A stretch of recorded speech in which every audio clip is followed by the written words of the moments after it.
એ આપણે આઈએસઓ અને જેઈનો કર્યો એ તમારો શું અનુભવ રહ્યો, શું જાણવા મળ્યું? પહેલાં તો જે ઝેડનું જે છે મને બહુ જાણવા મળ્યું.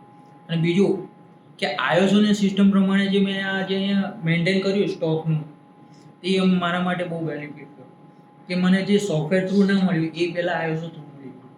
કેમ? કારણ કે એ મને કેવી રીતે આ લોકો જે મટીરિયલ યુઝ કરે છે, ડેટ છે, પ્લસ બીજું મને એમાં સિસ્ટમ હોય જે મારી ભૂલો હતી એ મને ખબર પડી. અને આઈએસઓ થ્રુ મને જે આગળ વધવા મળશે અને કંપનીને જે બેનિફિટ મળશે એ મારા માટે બેનિફિટ એક એવો છે.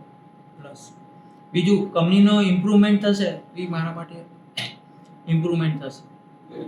ટ્રેનિંગ થઈ આપણે વર્કરની એ બધું તમારી ટ્રેનિંગ થઈ, તો તમે 2 પોઈન્ટ ખાસ કરીને કે 2 પોઈન્ટ 2 મુદ્દાઓ મને બહુ જાણવા મળ્યા. આવું કઈ છે?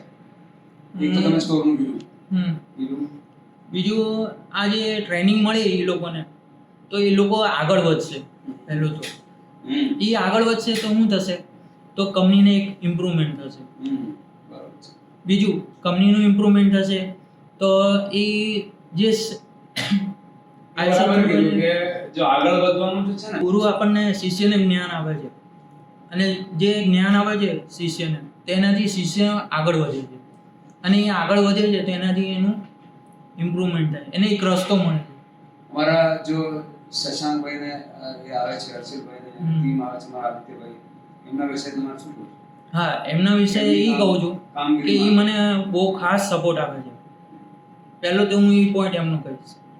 ભલે મારામાં કમી હશે પણ એમનામાં કમી નહીં.